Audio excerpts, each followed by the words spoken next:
Teman-teman yang dirahmati Allah, silakan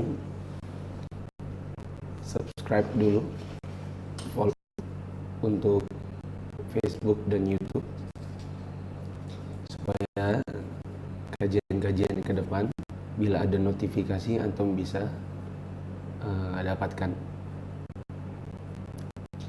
Juga di share, khususnya yang Facebook tinggal share saja. Jadi kalau teman-teman berteman yang lain bisa lihat antum men-share video ini dan bisa ikut kajian. Paling tidak dia lihat share video ini, siapa tahu juga di like. Tapi kita tidak butuh like-nya kecuali sebatas untuk menaikkan traffic supaya orang yang tidak tahu tentang kajian ini bisa ikut kajian ini dengan melihat traffic yang naik.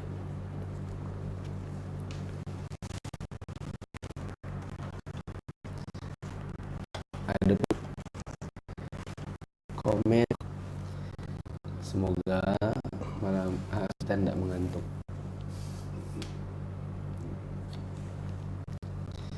Dan memanfaatkan 5 menit ke depan, silakan baca-baca. Kita tampilkan dulu. Untuk yang pakai buku bahasa Indonesia atau yang melihat di PDF di handphonenya, dulu di bagian al-ahkam al-wad'iyah.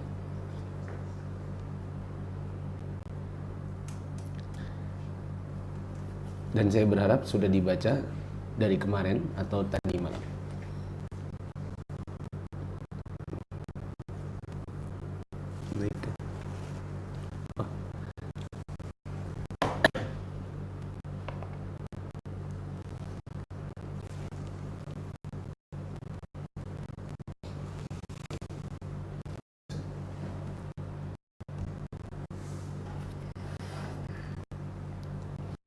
Kita mesti lancar.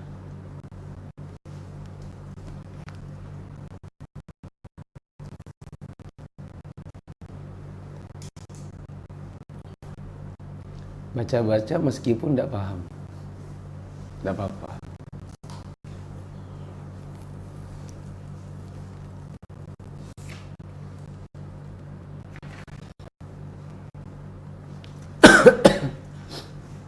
Untuk teman-teman di Samarinda yang menghubungi kami untuk membeli buku Syarah Al-Usul Ats-Tsalatsah, insya Allah pagi ini bukunya ke Samarinda. Nanti bisa ditanya ke ikhwan-ikhwan yang ada di sana yang mungkin menjual buku. Karena di Samarinda habis. Jadi tadi subuh ada yang ke Samarinda, kita titipkan.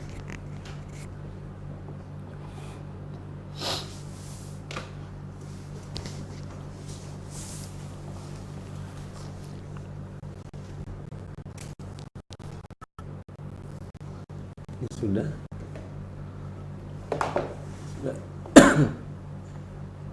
Minumnya tidak usah.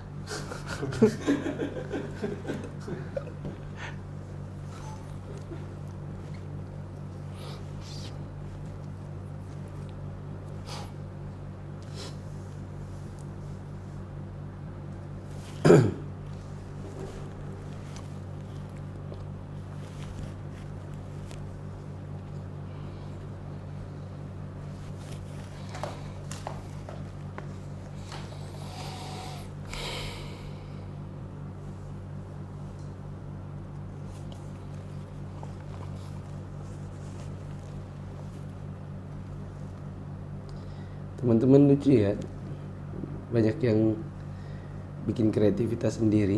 Mereka bikin tulisan yang bukan PR.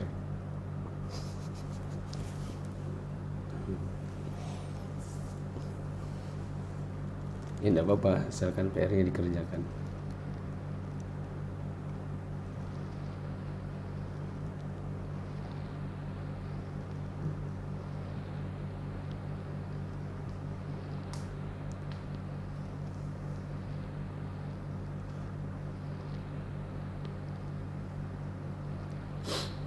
1 menit.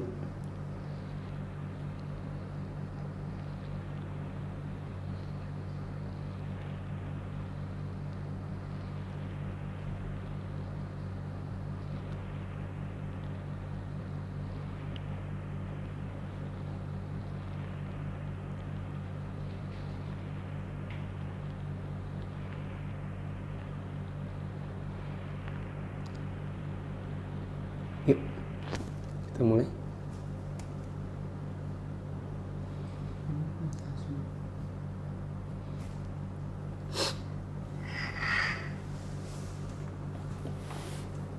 Ayo bangun.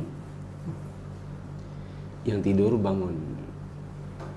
Duduklah antum dalam kajian seolah-olah saya melihat antum. Dan meskipun saya tidak melihat antum, yakinlah Allah melihat antum.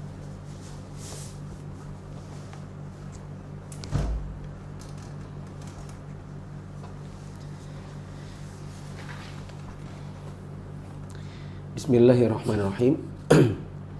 Assalamualaikum warahmatullahi wabarakatuh.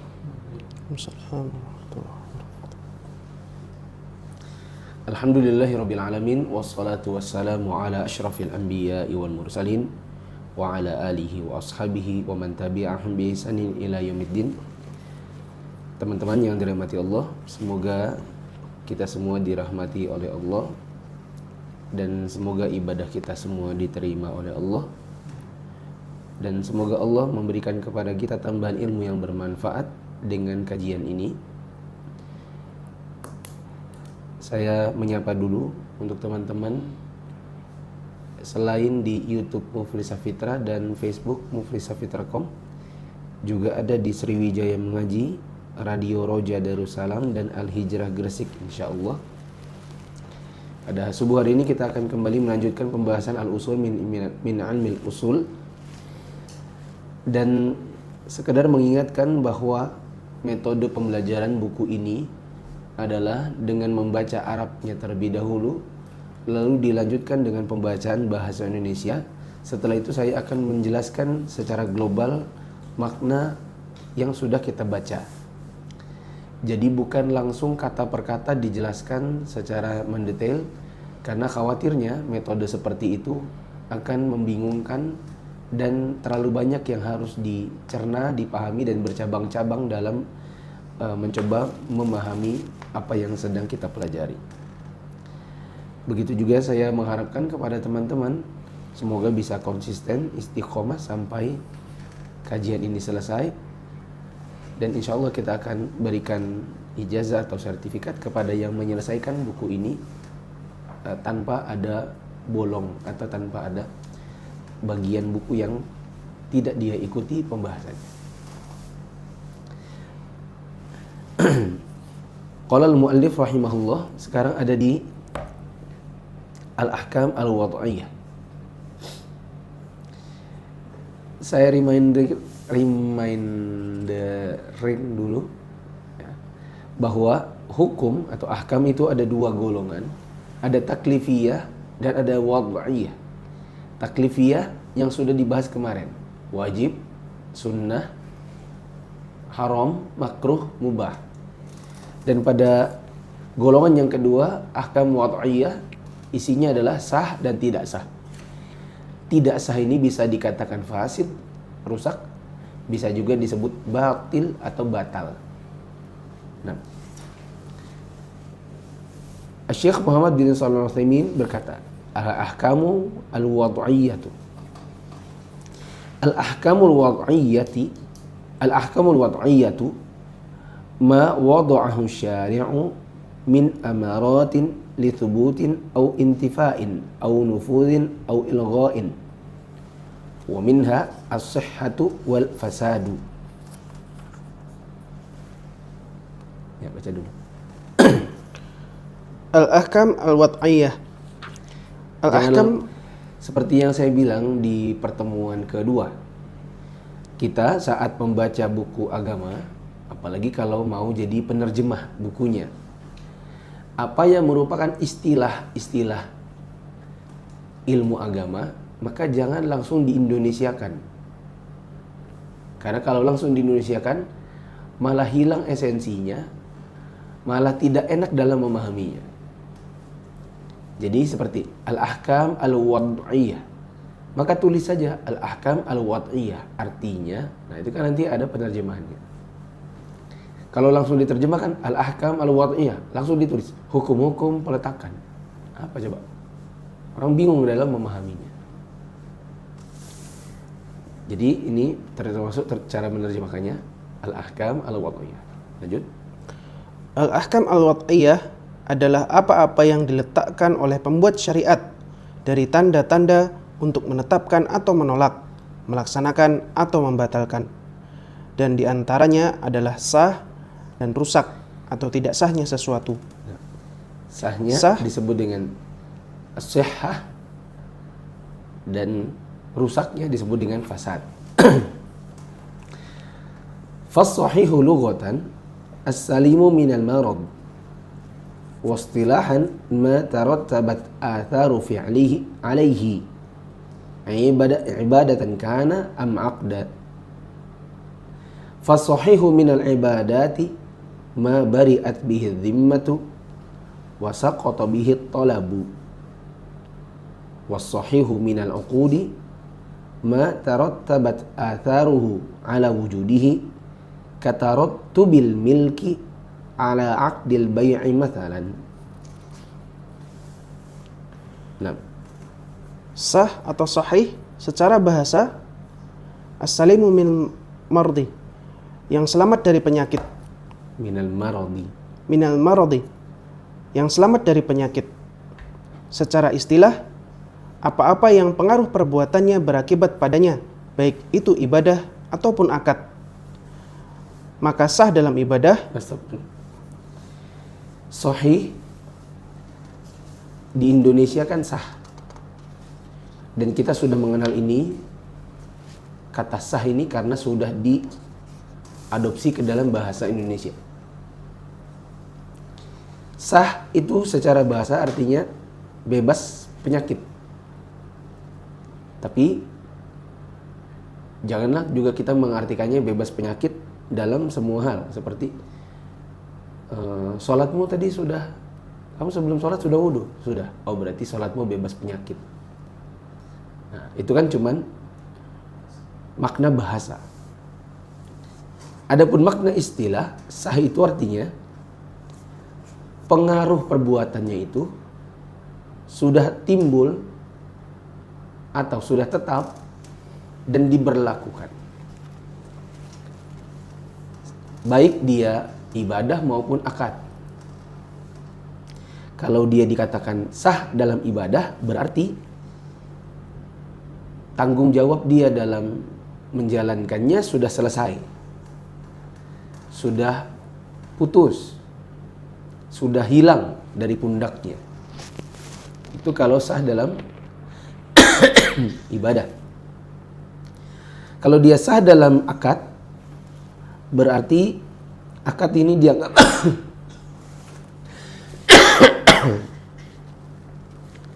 Afwan.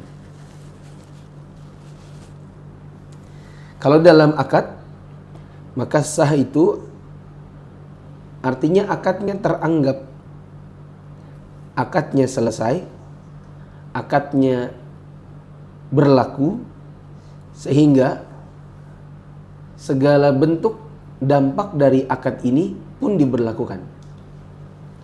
Misalnya kalau dalam jual beli, berarti uang sudah jadi milik si penjual dan barang sudah milik pembeli. Itu kalau akadnya sah. Nah, saya contohkan mudahnya gini. Tadi sudah mudah ya. Ada orang nanya gini, Ustadz, saya jamak karena safar, karena ya perkiraan nanti nyampe di sana itu maghrib. Ternyata baru 4:30 sudah nyampe karena penerbangannya dimajukan. Saya perlu ngulang lagi kah sholat yang asar tadi? Soalnya kan tadi saya jamak karena perkiraan nyampenya maghrib. Ternyata waktu asar pun masih ada. Maka jawabannya, sholatmu sudah sah. Tidak perlu kau ulang. Karena jamakmu beralasan dengan alasan yang benar. Nah, apa maksudnya? Sholatmu sudah sah. Berarti sudah lepas tanggung jawab dari pundak dan itu sudah gugur kewajibannya. Gitu. Paham nih?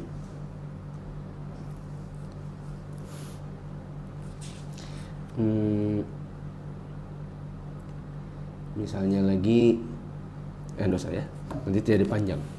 Kita ingin ini metodenya singkat-singkat aja. Wala yakunu syai'u sahihan, kata penulis, wala yakunu asy-syai'u sahihan illa bitamami syurutihi wa intifai mawani'ihi. Mithalu dzalika fil ibadati an ya'tiya bis salati fi waqtiha tammatan syurutuha wa arkanuha wa wajibatuha. Wa mithalu dzalika fil 'uqudi an ya'qida bay'an tammatan syurutuhu al ma'rufatu ma'a intifa'i mawani'ihi. Fa in fuqida syartun min syuruti asy-syuruti aw wujida mani'un minal mawani'i imtana'at as-sihhatu. Mithalu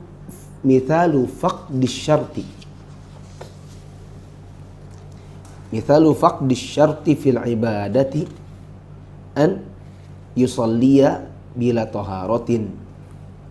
Ini saya membacanya harus satu-satu dan tidak boleh diwakaf, kata istri saya. Pokoknya harokatnya semua harus dibunyiin, biar teman-teman yang baru belajar nahwu itu paham ujung-ujungnya. Istri saya bilang gitu. Jangan dimatikan harokat belakangnya, bunyiin semua, kata istri saya. Karena banyak akhwat yang ikut kajian ini, murid-muridnya istri di kelas bahasa Arab. Mithalu faqdi syarti fil aqdi an yabi'a ma la yamliku. Wa mithalu wujudil mani'i fil ibadati an yatatawwa'a binaflin mutlaqin fi waqtin nahyi. Wa mithalu wujudil mani'i fil aqdi an yabi'a man talzamuhu al-jumu'atu. Yang benar jumu'ah, bukan jum'ah. Hari Jumat itu yang benar jumu'ah. Seperti ayyuhalladzina amanu idza nudiya lis-salati fi yaumil jumu'ah, bukan jum'ah. Meskipun ada di antara para ulama yang menyebutkan dengan kata jum'ah. Ulang, an yabi'a man talzamuhu al-jumu'atu syai'an ba'da nidaiha ats-tsani ala wajhi la yubahu.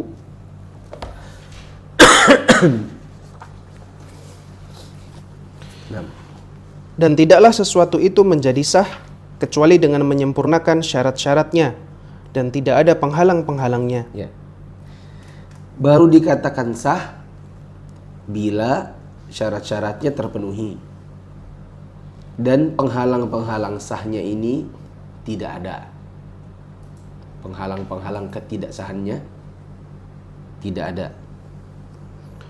Terus contohnya dalam ibadah, seseorang mendatangi sholat pada waktunya dengan menyempurnakan syarat-syaratnya, rukun-rukunnya, dan kewajiban-kewajibannya. Contoh sah dalam ibadah. Orang sholat sudah masuk waktu. Kalau dia sholat belum masuk waktu, maka sah atau tidak ibadahnya? Tidak sah. Terpenuhi juga syarat-syarat yang lain seperti syarat menghadap kiblat. Ya. Saya nggak ingin pakai kecuali karena kalau kecuali nanti di buku fikih aja. Ini usul fikih ya. Jadi kalau saya panjangin jadi melebar dia. Kecuali waktu ada udzur. Contoh, waktu kita sedang safar dan pesawatnya membelakangi kiblat. Oh, jadi panjang ini nanti. Pokoknya ini maksudnya usul ya. Jangan dulu ada yang nanti mengkritik di komen. Oh Ustadz gak lengkap. Ya, beberapa hari sudah saya dapati ada komen-komen. Ini Ustadz gak menjawab. Ini Ustadz tidak menyebutkan begini dan begitu. Saya tahu. Bukan saya tidak tahu apa yang saya sebutkan. Ya. Saya sering bilang saya sangat tahu apa yang saya bicarakan. Tapi sejauh mana saya harus membicarakan ini, sejauh mana tidak, itu pun saya harus atur supaya pembicaraan tidak terlalu melebar ke sana kemari. Balik lagi. Terpenuhi syarat-syaratnya, harus hadap kiblat. Bebas dari najis, baik pada badan, pakaian, dan tempat. Bebas dari hadas kecil, hadas besar. Terpenuhi rukun-rukunnya. Kalau sholatnya tidak memenuhi, seperti sholat tanpa al-fatihah. Terpenuhi juga wajib-wajib sholatnya yang tidak ditinggalkannya secara sengaja. Ini namanya sah sholat atau sah ibadah. Nah, terus Contohnya dalam akad, ini contoh sah dalam akad. seseorang melakukan akad jual beli Contohnya akad jual beli dengan menyempurnakan syarat-syaratnya yang telah diketahui dan tidak adanya penghalang-penghalangnya. syarat-syaratnya terpenuhi, seperti keridhaan jual beli, baik si pembeli maupun si penjual. Kalau ada orang jual beli yang dipaksa, maka tidak sah, khususnya bagi yang memaksa, karena disyaratkan ridho. Nah, contoh. Nah, ini puasa baru sah kalau menahan makan dan minum sampai terbenam matahari. Batuk-batuk tidak boleh minum. Kalau minum batal dan berdosa. Nah, contoh yang lain, tidak ada penghalang dan tidak ada penghalang keabsahannya. Nah,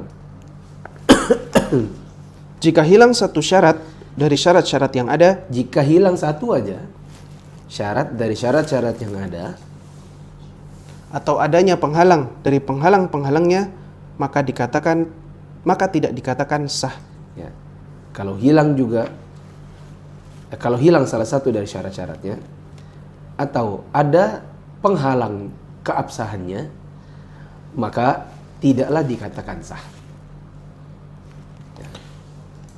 Contoh hilangnya syarat dalam ibadah, seseorang sholat tanpa bersuci. Kalau ada orang sholat tanpa, Contoh hilangnya syarat dalam akad, seseorang menjual barang yang bukan miliknya. yang bukan punyanya dia jual, tapi nanti ini bahasanya bukan bahasan makelar. Nggak usah nanya, Ustadz bagaimana kalau makelar? Jangan keluar terlalu jauh. Pokoknya ada orang defaultnya dia itu jual yang bukan punyanya, udah itu tidak sah. Ya. Adapun pengecualian kita tidak ingin lebarkan karena nanti memperluas pembicaraan. Ini tadi contoh aja.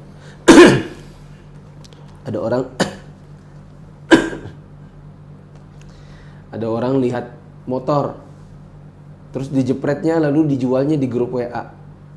Siapa mau beli? Harganya sekian. Aku beli.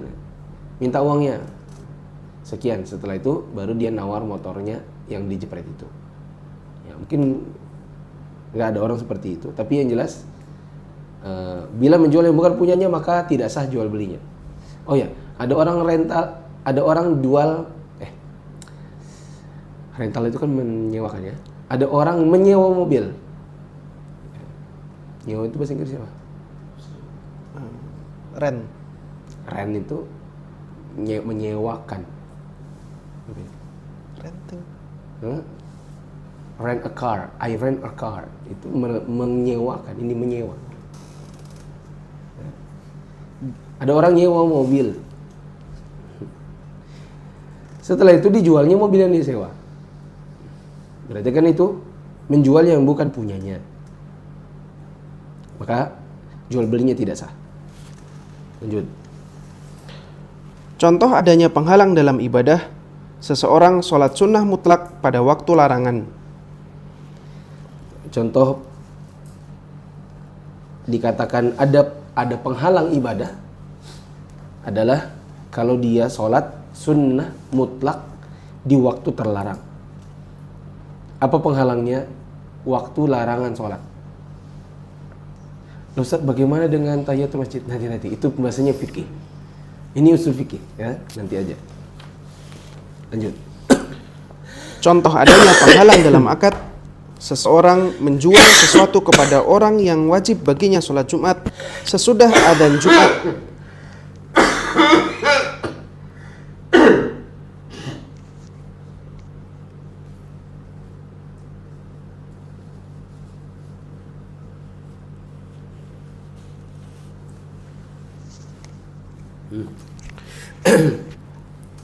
Contoh adanya penghalang dalam akad, seseorang menjual sesuatu kepada orang yang wajib baginya sholat Jumat sesudah adzan Jumat yang kedua dari sisi yang tidak dibolehkan. Contoh terhalang keabsahan jual belinya adalah kita menjual sesuatu kepada orang yang orang itu harusnya pergi Jumatan dan sudah ada azan kedua. Maksudnya azan kedua itu azan yang khotibnya udah di mimbar. Adapun jual beli dalam azan yang pertama yang khotibnya belum di mimbar itu tidak apa. Tapi kalau sudah ada azan yang kedua di mana khotibnya sudah di atas mimbar, maka tidak bisa lagi jual beli dengannya. Siapa yang dimaksud? Yaitu yang harus pergi Jumatan. Berarti laki-laki dewasa. Adapun yang jual itu mama-mama, yang beli anak-anak, maka tidak apa-apa. Karena anak-anak dan mama-mama tidak wajib pergi Jumatan. Makanya di sini disebut apa? Yaitu menjual kepada orang yang wajib Jumatan. Nah, pikir dulu siapa tuh yang wajib Jumatan. Kalau misalnya yang beli orang dewasa dan dia ada di rumah, laki-laki, tapi dia sakit. Mau belinya beli pulsa misalnya. Boleh atau enggak? Boleh. Jual pulsa kah? Bu, ada? Ada makanan jual? Iya jual. Loh, ini kenapa enggak pergi Jumatan, Pak? Ini saya sakit di rumah. Saya enggak wajib Jumatan. Maka itu boleh. Ya. Adapun sudah azan di masjid, khotibnya udah kedengaran, Assalamualaikum warahmatullahi wabarakatuh. Terus ada orang masuk ke toko di depan masjid yang jual ibu-ibu. Bu, beli minumnya. Oh, Bapak kalau enggak pergi Jumatan? Ntar. Oh, maaf Pak, tidak sah jual beli kita kalau Bapak tidak pergi ke masjid dulu. Karena sudah azan kedua. Loh, saya mau minum ini. Ya, meskipun Bapak mau minum, salah sendiri kenapa nggak datang dari tadi? Karena sudah azan kedua. Jual beli kita tidak sah nanti. Apa efeknya kalau jual beli tidak sah? Kepemilikannya. Perpindahan kepemilikan tidak sah. Berarti mengambil harta orang Lain. secara zalim.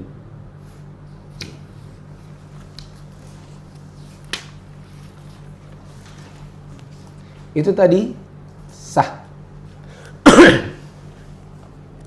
Berikut ini adalah yang tidak sah. Wal fasidu lughatan adz-dzahibu dhaya'an wa khusran. Wastilahan ma la tatarattabu atharu fi'lihi alaihi ibadatan kana am aqdan.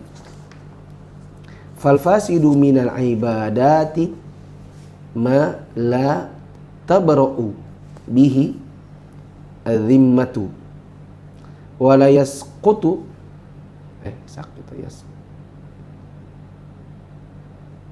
yasqutu atau yasqutu ya? Yasqut. Wa la yasqutu bihi at-talabu kas-salati qabla waqtiha. Wal fasidu minal uqudi ma la tatarattabu atharuhu alaihi ka bai'il majhuli. Nah. 2. Rusak atau fasid. Ya. Sebut saja fasid atau rusak, bukan rusak atau fasid. Paling bagus menerjemah itu adalah istilahnya dulu dalam kurung Indonesianya, bukan Indonesianya dalam kurung istilahnya.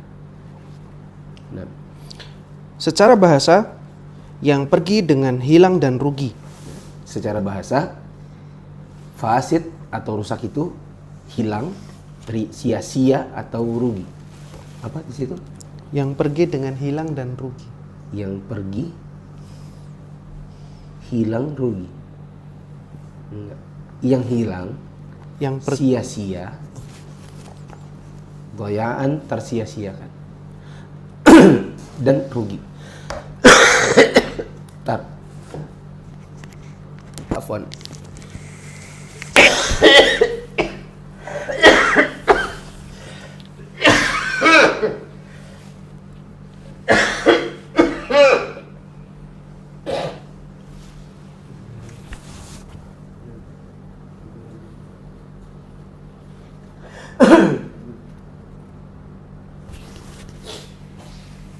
Nah, kayak hari ini hilang dan pergi.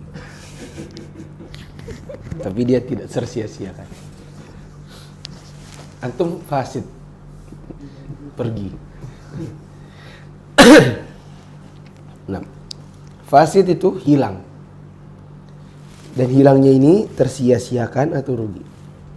Terus? Dan secara istilah, apa-apa yang pengaruh perbuatannya tidak berakibat kepadanya, baik itu ibadah atau akad. Yaitu yang meskipun dilakukan, pengaruhnya tidak ada. Baik itu pada ibadah maupun pada akad. Nah, Fasid dalam ibadah, apa-apa yang beban tidak terlepas dengannya, dan tuntutan tidak gugur dengannya, seperti sholat sebelum waktunya.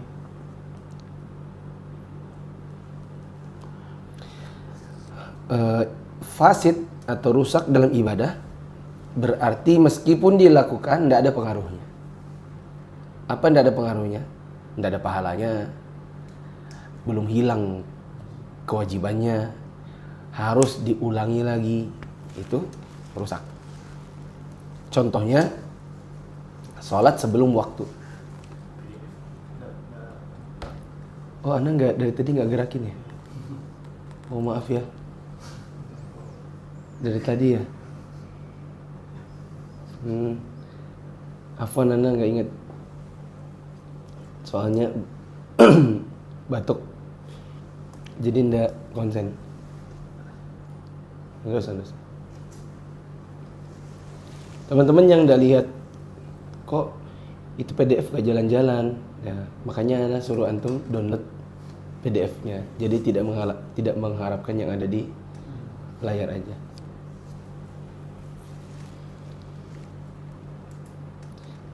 Kita kasihan sama yang tadi ndak lihat. Coba diulang dari ini. Saat bawahnya apa?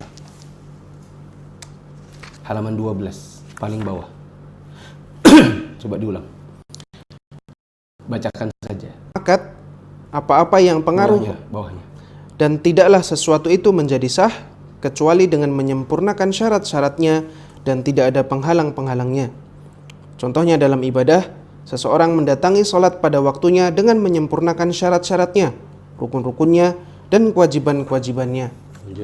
Contohnya dalam akad, seseorang melakukan akad jual beli dengan menyempurnakan syarat-syaratnya yang telah diketahui dan tidak adanya penghalang-penghalangnya. jika hilang satu syarat dari syarat-syarat yang ada atau adanya penghalang dari penghalang-penghalangnya, maka tidak dikatakan sah. Contoh hilangnya syarat dalam ibadah, seseorang sholat tanpa bersuci. Contoh hilangnya syarat dalam akad, seseorang menjual barang yang bukan miliknya. Contoh adanya penghalang dalam ibadah, seseorang sholat sunnah mutlak pada waktu larangan. Contoh adanya penghalang dalam akad, seseorang menjual sesuatu kepada orang yang wajib baginya sholat Jumat sesudah adzan Jumat yang kedua dari sisi yang tidak dibolehkan. Sabar.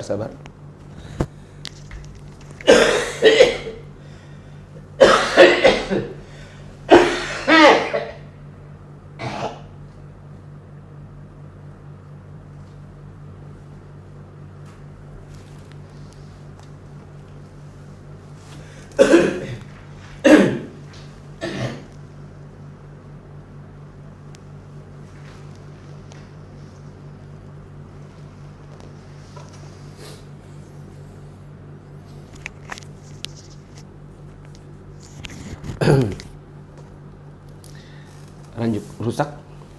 2. Fasid atau rusak secara bahasa yang hilang dengan sia-sia dan rugi.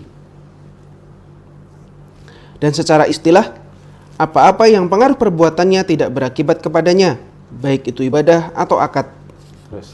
Fasid dalam ibadah, apa-apa yang beban tidak terlepas dengannya dan tuntutan tidak gugur dengannya, seperti sholat sebelum waktunya. Itu tadi ya, sudah sampai di situ. Nah, terus? Fasid dalam akad, apa-apa yang pengaruh akad tersebut tidak berakibat padanya atau tidak memiliki dampak, seperti menjual sesuatu yang belum ditentukan. Ya, belum ditentukan. Ya, Ustaz. Aneh ya. Contohnya fasid atau rusak dalam akad adalah makna fasid dalam akad yaitu meskipun dilakukan, dampak dari akad tidak ada. Meskipun jual beli, meskipun serah terima uang dan barang, tapi kalau dia tidak sah atau fasid, maka efek pertukaran uang dan barang ini tidak ada manfaatnya. Tidak dianggap kepemilikannya berpindah. Contohnya adalah bai'ul majhul. Nah, di situ tadi langsung di Indonesia kan apa? Menjual sesuatu yang belum ditentukan. Ya bolehlah. Tapi paling bagus adalah menjual barang majhul. Baru nanti majhulnya dikasih dalam kurung. Barang yang tidak jelas. Contohnya, kujual ikanku kepadamu yang di kolam. Sementara ikannya itu ada 10.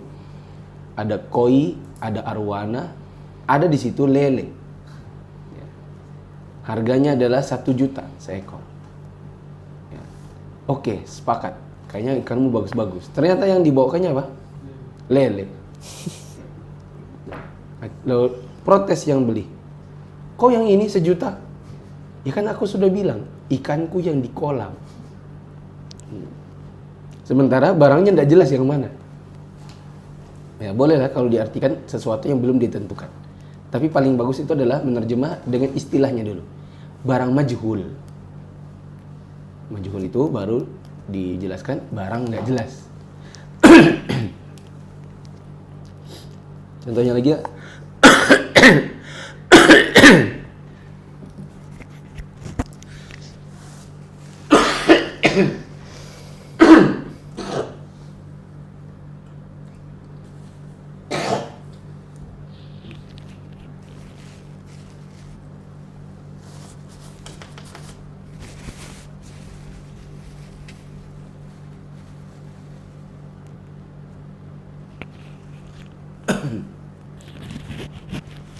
Contohnya lagi, kujual untaku 5 juta aja. Yang mana untanya? Ada kemarin dia warnanya coklat-coklat gitu, tingginya sekian. Loh, yang kok nggak jelas gitu? Iya dia lari kemarin. Itu kalau dijual lagi 50 juta. asal ketemu. Ya. Nah, aku jual 5 juta aja. Untanya cari sendiri, dia kemarin nyasar di kampung anu. Nah, gitu. Ini jual beli tidak sah karena barangnya tidak jelas. Iya kalau ketemu. Kalau tidak ketemu, nah, berarti akadnya rusak. Lanjut ya. Ini kalau saya terlalu lama di contoh aja, nanti nggak selesai bukunya. Kata penulis, wa kullu fasidin minal ibadati wal uqudi wasyuruti fa innahu muharramun li'anna dzalika min ta'addi hududillah. Wattikhadhi ayatihi huzwan. Wa li'anna an-nabiyya sallallahu alaihi wasallam ankara 'ala man ishtaratu syurutan laisat fi kitabillah. Nah.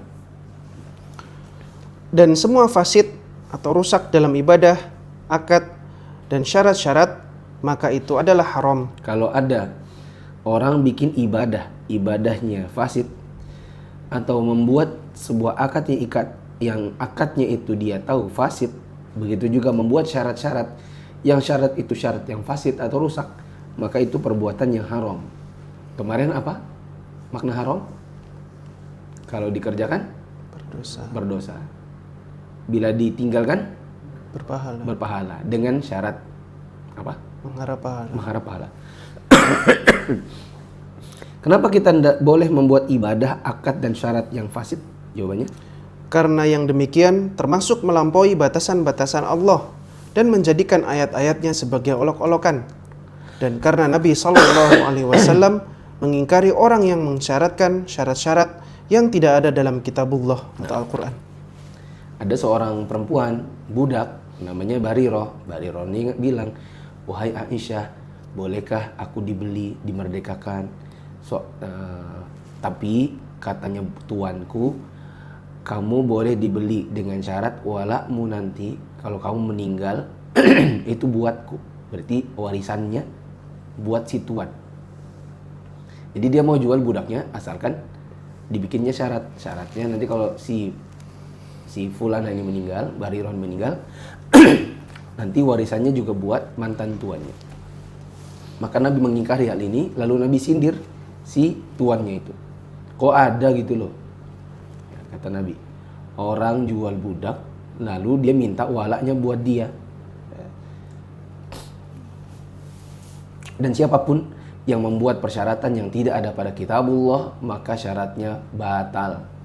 Syaratnya itu batil, kata Nabi. Lanjut. Wal fasidu wal batilu bima'nan wahidin illa fi mawdi'aini. Al-awwalu fil ihrami. Fa farraqu bainahuma bi anna al-fasida ma wati'a fi ma wati'a fihi al-muhrimu qabla tahalluli al-awwal wal batilu martadda atau ma irtadda fihi anil Islam. Atsani fin nikahi farraqu bainahuma bi anna al-fasida makhtalafa atau ma ikhtalafa al-ulama'u fi fasadihi kan nikahi bila waliyin wal batilu ma ajma'u ala butlanihi ka nikahi al-mu'taddati. Fasid dan batil memiliki makna yang sama kecuali dalam dua tempat. Fasid, batil, rusak, batal itu sama aja. Ya. Tetapi sebagian ulama ada yang membedakan fasid dengan batil, tapi hanya pada dua tempat saja. Dan perlu diketahui, ya, ini adalah dalam mazhab Hambali. Adapun jumhur ulama mengatakan tidak ada bedanya, mau fasid, batil sama aja. Ya. Tapi dalam mazhab Hambali dibedakan, Ada kalanya disebut fasid, ada kalanya disebut batil. Dan ini hanya pada 2 permasalahan. Apa saja? Yang pertama, dalam ihram. Para ulama membedakan keduanya. Para ulama ini maksudnya ulama Hambali ya. Bukan semua ulama. Bahwa yang fasid adalah apabila seseorang yang ihram menyetubuhi istrinya sebelum tahallul awal. Dan yang batil adalah apabila seseorang murtad dari Islam. Kalau dalam ihram belum tahallul awal, masih belum tahallul awal intinya. Dia menyetubuhi istrinya, maka hajinya rusak. Haji rusak itu berarti lanjutkan sampai selesai, tapi tahun depan harus ulang.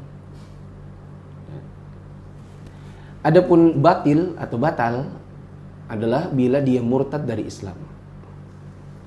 Ya, tapi kok sempat-sempatnya ada orang haji murtad lagi. Ya misalnya dia ya tergencet-gencet gitu di Arafah, tergencet-gencet di saat tawaf umroh, lama-lama dia marah misalnya. Terus agama apa ini katanya? Aku kalau kayak gini jadi Kristen aja sudah.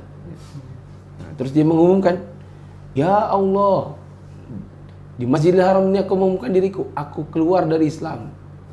Misalnya, ada orang begitu, maka ini hajinya batal sama sekali. Bahkan yang batal bukan cuma hajinya, apa? Seluruh amal. Islamnya juga. Nah. Yang kedua, dalam nikah. Para ulama membedakan keduanya. ada yang bilang nikah fasid, nikah batil sama saja. Itu jumhur ulama. Dalam mazhab Hambali dibedakan. Fasid itu apa, batil itu apa? Bahwa yang fasid adalah apa-apa yang diperselisihkan para ulama dalam kerusakannya, seperti nikah tanpa wali. Dan batil adalah apa-apa yang disepakati kebatilannya, seperti menikahi wanita yang masih dalam iddahnya. Kalau dalam mazhab Hambali, nikah rusak itu yang nikahnya ada khilaf ulama, sah tidak sah. Contohnya nikah tanpa wali. Catatan, itu memang jumhur versus Abu Hanifah. Tapi harus diketahui lagi, yang dimaksudkan oleh Abu Hanifah itu adalah untuk perempuan yang janda. Tapi beliau tetap mewajibkan untuk pakai wali kalau dia masih perawan. Maka nikah berlari itu apa namanya? Kawin lari. Kawin lari tanpa wali itu tidak sah menurut jumhur. Untuk dalam mazhab Abu Hanifah ditanya dulu, janda apa perawan? Kalau dia janda, menurut Abu Hanifah boleh. Tapi ini pun tetap salah. Karena perkataan Nabi itu umum, la nikaha illa biwali. Nakirah fi siyaqin nafi. Apa itu? Nanti. Saya sudah terlanjur dulu. Nakirah fi siyaqin nafi. Tidak ada nikah yang sah bila tanpa wali. Nggak ada bedanya mau perawan mau janda. Maka kalau ada orang kawin lari, kita tanya, kok kamu kawin lari? Iya, soalnya aku nggak diizinkan bapakku. Ya nikahmu tetap gak sah berarti. Kamu siapa yang nikahin? Tetanggaku. Nah, emang tetanggamu wali? Ya pokoknya sah menurutku.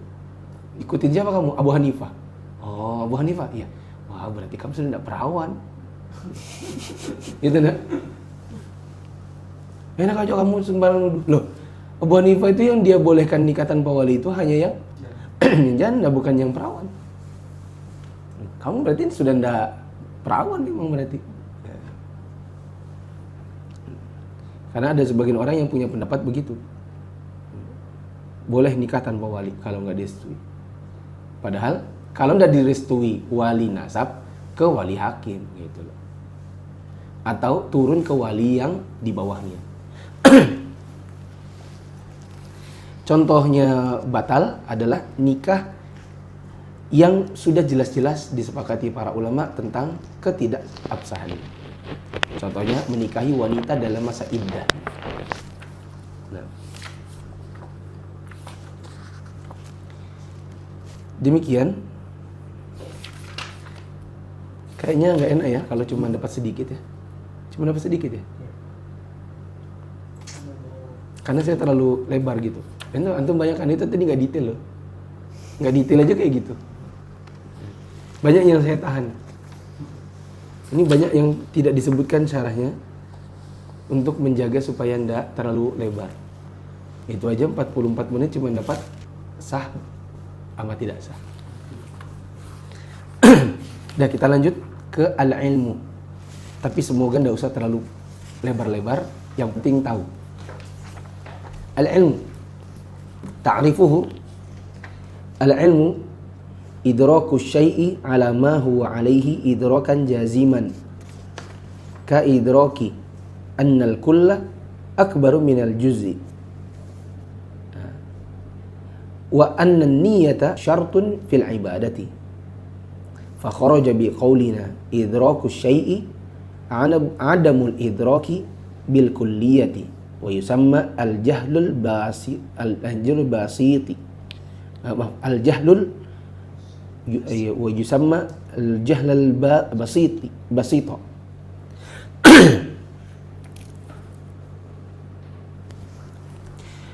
Mithlu an yas'ala, atau yang benar yas'ala, yus'ala. Mata kanat ghazwatu badrin fayaqul la adri. Wa kharaja biqaulina ma huwa alaihi idraku ala wajhi yukhalifu ma huwa alaihi wa yusamma al jahlal murakkaba. Mithlu an yus'ala mata kanat ghazwatu badrin fayaqulu fi sanati thalithati min al-hijrati. Wa kharaja bi qawlina idrakan jaziman idraku syai'i idrakan ghairu jazimin bihaitsu yahtamilu 'indahu an yakuna 'ala ghairil wajhi alladhi adrakahu fala yusamma dhalika 'ilman. Thumma in tarajjaha 'indahu ahadul ihtimalaini farrajihu dhannun wal marjuhu wahmun wa in tasawa al amrani fahuwa syakkun. Nah. Al-ilmu definisinya, ilmu adalah mengetahui sesuatu sesuai dengan apa adanya, yakni sesuai dengan yang sebenarnya, dengan pasti dan yakin. Misalnya, mengetahui bahwa keseluruhan itu lebih besar daripada sebagian, dan bahwa niat merupakan syarat dari ibadah. Ilmu itu idraku syai' ala ma huwa alaihi idrakan jaziman. Lihat. Udah usah lihat layar, lihat saya. Tatap mata saya. Lihat tangan saya. Ilmu itu tahu sesuai keadaannya, yakin pasti. Itu baru ilmu. Anak-anak, siapa yang tahu presiden pertama Indonesia? Saya, Bu. Ya, Alif. Siapa? Kamu tahu? Tahu. Oke, tahu berarti kan? Tahu. Apa tadi? Ilmu itu tahu sesuai keadaannya, yakin dan yakin. Alif, tahu? Tahu, Bu. Siapa presiden pertama Indonesia? SBY, Bu. Malum, ternyata dia baru lahir di zamannya SBY. Dia pikir itu presiden pertamanya. Karena dia sekarang hidup di zaman Jokowi. SBY, Bu. Masya Allah. Bagus. Tahu dan tidak sesuai dengan aslinya meskipun yakin. Itu namanya bukan ilmu. Iya, bagus Alif, tapi salah. Saya, Bu. Ya, Hidayat. Tahu? Tahu, Bu. Siapa presiden pertama? Kalau nggak salah sih Soekarno, Bu. Soekarno, sesuai dengan keadaan aslinya? Sesuai. Tapi nggak yakin, karena dia bilang apa? Kalau nggak salah.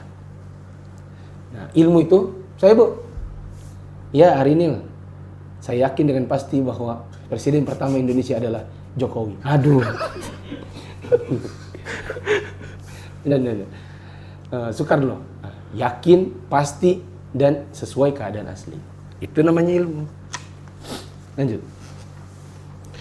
Misal, maka keluar dari perkataan kami, idrakus syai' atau mengetahui sesuatu, adalah tidak mengetahui sesuatu secara menyeluruh dan dinamakan kebodohan yang ringan atau jahlul basit. Misalnya seseorang ditanya, kapankah terjadinya perang Badar? Lalu dia menjawab, saya tidak tahu. Ya. Kalau dibilang tahu, tahu itu baru ilmu. Tadi kan tahu, sesuai, yakin. Ya, Arinil, tahu nggak presiden pertama? Nggak tahu Bu. Nah ini namanya jahil. Tapi jahil biasa. Soalnya waktu dia ditanya apa dia bilang? Nggak tahu. Terus? Itu namanya jahlul basit. Apa namanya? Jahlul basit. Jahlul basit. Ya. Bodoh ringan. Dan keluar dari perkataan kami, ala ma huwa alaih, yakni sesuai dengan yang sebenarnya, adalah mengetahui sesuatu dari segi yang menyelisihi keadaan yang sebenarnya dan dinamakan al-jahlul murakkabu, kebodohan yang bertingkat. Misalnya seseorang ditanya, kapan terjadinya perang Badar? Lalu dia menjawab pada tahun ketiga Hijriah. Nah, ada juga tadi kan tahu sesuai. Yang tadi si Alif ditanya, tahu Alif? Tahu, tahu. Siapa? SBY Bu. Ini merasa tahu dan tidak sesuai keadaan aslinya. Itu namanya jahlul murakkab. Apa namanya? Jahil murakkab. Kamu tuh jahil murakkab. Itu bodoh bertingkat. Sudah bodoh di atas kebodohan. Kenapa? Andaikan dia seperti Arinil, di mana dia bilang saya tidak tahu karena tidak tahu. Ini ditanya tahu, tahu. Sekalinya salah. Itu namanya sok tahu. Hidayat, kapan terjadi perang Badar? Saya tidak tahu Ustaz. Atau diam aja sambil senyum-senyum. Itu namanya jahlul basit. Alif tahu? Tahu Ustaz. Kapan? Tahun ketiga Hijriah. Nah, ini namanya jahil murakkab. Yes. Kenapa? Karena harusnya tahun berapa? Tahun berapa ini? Nah, itu jahil basit. Tahun ke berapa? Tahun kedua Hijriah. Emang ada di situ. Tahun ketiga Hijriah itu salah. Nah, ini jahil murakkab. Kalau tahun ketiga Hijriah berarti ini jahil murakkab karena harusnya tahun ke berapa? Kedua Hijriah. Bulan apa, Renil? Bulan apa? Nah, ini jahil basit. Jual apa? Ramadan. Kan perang Badar itu terjadinya pada saat bulan Ramadan. Para sahabat sedang berpuasa. Lawannya ya anggaplah 3:10 atau 1:10. 300 lawan 3000 atau 3000 banding 10.000.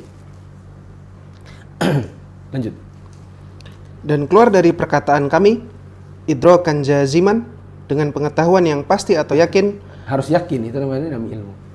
Adalah mendapatkan pengetahuan tentang sesuatu dengan Tapi kalau ada orang mengatakan kalau saya tidak salah, itu tidak juga dikatakan bodoh, tidak juga dikatakan jahil. Karena memang ada kalanya kita, bahkan para ulama kadang mengatakan wallahu a'lam, itu menunjukkan dia tidak yakin pasti. Tapi itu dengan ijtihadnya. Atau dia tahu pasti tapi dia tidak ingat dari siapa. Misalnya guru saya 4, terus saya tidak ingat pasti di antara guru saya 4 itu siapa yang mengatakan fatwa anu dan anu. Terus saya bilang saya tidak ingat pasti di antara mereka, tetapi yang jelas saya pernah mendengar di antara para ulama mengatakan anu dan anu. Nah, itu boleh, tidak masalah. Terus keluar dari perkataan kami idrakan jaziman, pengetahuan yang pasti, adalah mendapatkan pengetahuan tentang sesuatu dengan pengetahuan yang tidak pasti atau yakin dari segi ada kemungkinan padanya tidak sesuai dengan apa yang ia ketahui. ya, ada kemungkinan benar, ada kemungkinan salah. Itu namanya tidak yakin. Dan tidak yakin ini ada 3. Lanjut. Maka tidak dinamakan sebagai ilmu. Kemudian dari salah satu kemungkinan tersebut, maka yang kuat disebut sebagai dhon. Sudah ada, saya tidak ingat pasti, tapi insya Allah yang benar, nah itu. Ada prasangkaan kuatnya. Kalau saya tidak salah, seingat saya waktu itu saya dengarnya waktu lagi umroh. Jadi berarti yang ngomong itu kira-kira adalah Syekh Abdurrahman Ajlan. Karena saya yang dengarnya itu di Masjidil Haram. Nah, itu kalau tidak salah, tapi ada pentarjih. Ada yang menguatkan ingatannya, yaitu dengarnya waktu umroh. Gitu. Dinamakan apa itu? Kalau ada kekuatan, ada kecondongan pada yang kuat, disebut dengan zon. Terus? Dan yang lemah disebut sebagai wahm. Kalau yang lemahnya disebut dengan waham. Yaitu misalnya dia bilang, saya kalau nggak salah, tapi kayaknya saya nggak yakin banget, tapi ya ada kemungkinan benar. Tapi lebih kecil kemungkinan benarnya. Itu namanya waham. Kalau 50-50, dan jika kedua kemungkinan itu sama, maka disebut sebagai syak. kalau 50-50, setengah-setengah, itu namanya syak. Ya. Maka tingkatan ilmu itu disebut begini. Wa bihadza tabayyana anna ta'alluqa. Balik ya ke buku aslinya. Ini terakhir sudah. Wa bihadza tabayyana anna ta'alluqa al-idraki bil asya'i kal ati. Awalan ilmun wa huwa idraku syai'i ala ma huwa alaihi idrakan jaziman. Thaniyan jahlun basitun wa huwa adabul idraki bil kulliyah. Thalithan jahlun murakkabun wa huwa idraku syai'i ala wajhin yukhalifu ma huwa alaihi. Rabi'an dhannun wa huwa idraku syai'i ma'a ihtimali dhiddin marjuhin. Khamisan wahmun wa huwa idraku syai'i ma'a ihtimali dhiddin rajihin. Sadisan syakkun wa huwa idraku syai'i ma'a ihtimali dhiddin musawin. Nah, dengan hal ini, jelaslah bahwa hubungan tentang pengetahuan terhadap sesuatu itu adalah seperti berikut. Pengetahuan orang tentang sesuatu dibagi menjadi 6 dengan penjelasan yang tadi. Satu, ilmu. Ilmu. Apa tadi ininya? Berapa tadi komponennya? 3. 1, Mengetahui. tahu. 2, Sesuai. sesuai. 3, Yakin. yakin. Yaitu mengetahui sesuatu sesuai dengan yang sebenarnya dengan pasti atau yakin. 2. Jahil basit, yaitu tidak mengetahui sesuatu secara menyeluruh, yakni mengetahui sesuatu secara sebagian saja. Ya. Atau minimal dia bilang saya nggak tahu, karena memang nggak tahu. 3. Jahil murakkab, yaitu mendapat pengetahuan tentang sesuatu dari segi yang menyelisihi apa yang sebenarnya. Ya. Kalau dia merasa tahu, ternyata pengetahuannya menyelisihi yang asli, itu namanya jahil murakkab, alias sok tahu. 4. Dhon, yaitu mendapat pengetahuan tentang sesuatu dengan kemungkinan adanya pendapat lainnya yang marjuh atau lemah. Dia tahu, tapi ada kemungkinan dia salah. Tapi salahnya dia masih lemah. Pengetahuan benarnya dia lebih besar kemungkinan. Itu namanya dhon. 5. Wahm, yaitu mendapat pengetahuan tentang sesuatu dengan kemungkinan adanya pendapat lainnya yang rojih atau kuat. Dia tahu, tetapi masih ada keraguan di mana pendapat yang menyelisihi dirinya itu dianggap lebih kuat. Ini bahasa enaknya gimana ya? Mengetahui sesuatu yang masih ada kemungkinan lawan pengetahuannya adalah lemah. Terus. Kuat. Lawan pengetahuannya adalah kuat. 6. Syak, yaitu mendapat pengetahuan tentang sesuatu dengan kemungkinan adanya pendapat lainnya yang sama kuat. Iya, yaitu mengetahui sesuatu yang lawan pengetahuannya punya kemungkinan yang sama. Terakhir lagi. Soalnya ini nanggung. Cuma tinggal dikit aja. Tinggal itu satu paragraf itu. Aqsamul ilmi yang qasimul ilmu ila qismaini daruriyyin wa nadhariyyin. Ada ila ya.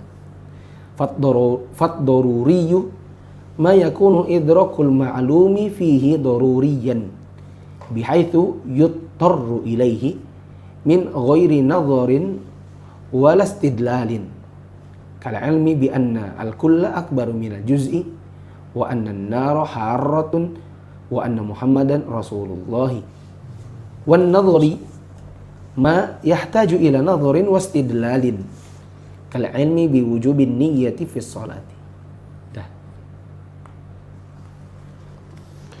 Pembagian ilmu terbagi menjadi dua macam, daruri dan nadhari. 1. Ilmu daruri adalah apa-apa yang pengetahuan tentangnya sudah diketahui secara pasti. Ilmu daruri itu udah tahu gitu. Apa maksudnya udah tahu? Yaitu sudah pasti padanya tanpa butuh pemeriksaan dan pendalilan. Nggak perlu lagi diteliti. Seperti ilmu tentang bahwa keseluruhan itu lebih besar daripada sebagian. Keseluruhan itu pasti lebih besar daripada sebagian, potongan. Kue utuh sama sebagian kue jelas besar mana? Utuh gitu. Dan itu tidak perlu penelitian. Betulkah? Diukur dulu. Buktinya anak kecil Nana sama kakaknya gitu, adiknya. Suruh bagi berdua. Maksudnya mamanya apa? Bagi rata, ya kan? Terus kalau adiknya belum belajar matematika, belum sekolah, tapi dia lihat punyanya dia lebih kecil, pasti dia marah. Antum gitu kan dulu sama adik antum? Adik antum pasti, kakak ini loh, diambilnya lebih besar, gitu kan? Dan itu adiknya belum sekolah, itu menunjukkan pengetahuan tentang sebagian itu lebih besar daripada utuh. Begitu juga mana yang besar, mana yang kecil, itu tidak perlu penelitian. Ya. Terus? Bahwa api itu panas. Nah, itu nggak perlu. Coba kita ukur dulu derajatnya. Api itu kayak apa? Siapa tahu dingin. Gitu. Terus? Dan bahwa Nabi Muhammad SAW adalah utusan Allah Subhanahu wa Ta'ala. Ini perlu keyakinan aja.